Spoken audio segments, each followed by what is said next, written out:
कोई ने लिखा है, बाबा मूत पिलाने का क्या अर्थ है?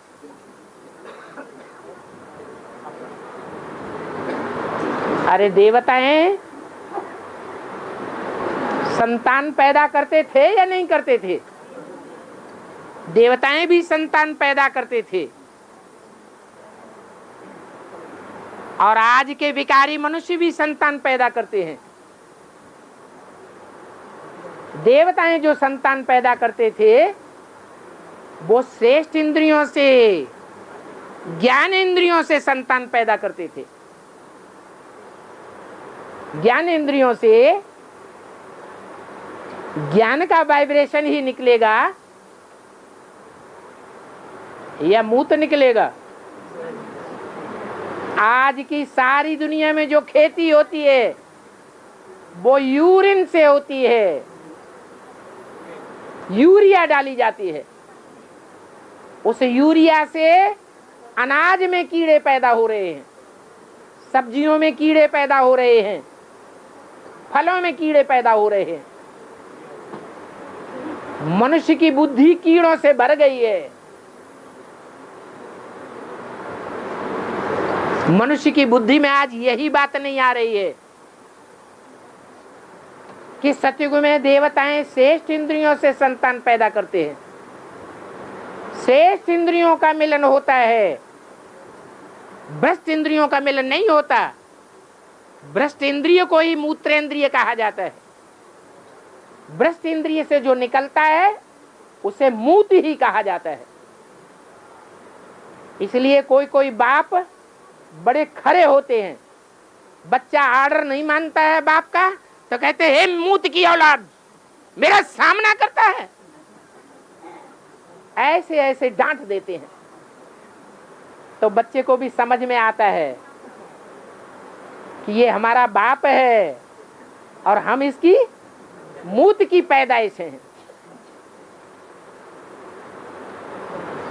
तो कहां सतयुग और कहां कलयुग, जमीन आसमान का अंतर हो जाता है। सतयुग में देवताएं कैसे बने? अमृत से बने या भिख से बने? अमृत से बने। उसे कहा जाता है अमृत की औलाद।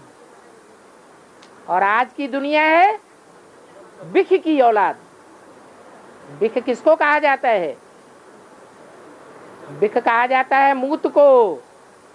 और मूत में भी वैरायटी हो जाती है। एक होता है एक पति के साथ एक पत्नी का संसर्ग,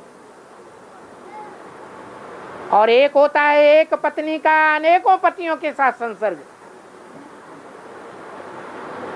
तो अनेक पतियों का खून जब एक पत्नी में जाएगा तो बुद्धि भ्रष्ट संतान पैदा होगी या श्रेष्ठ संतान पैदा होगी? भ्रष्ट संतान पैदा होगी। उसे कहेंगे वैश्यालय की औलाद।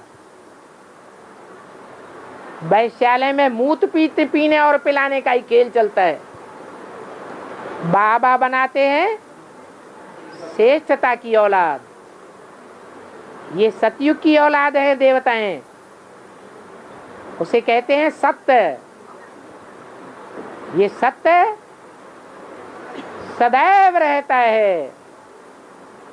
आज की दुनिया भले भ्रष्ट है परंतु बहुत ऐसी आत्माएं हैं जिनके अंदर सत्य का निवास है। अभी भी वो सतो प्रधान सनातन धर्म की आत्माएं परम धाम से उतरती रहती है। जिनके परिवार में अब व्यभिचार देखने को मिलता है। 10 बच्चे होंगे, 10 बहुएं होंगी, उनके बच्चे होंगे, सब आपस में बड़े कंट्रोल से रहते हैं। भिख का नाम निशान नहीं देखने में आता।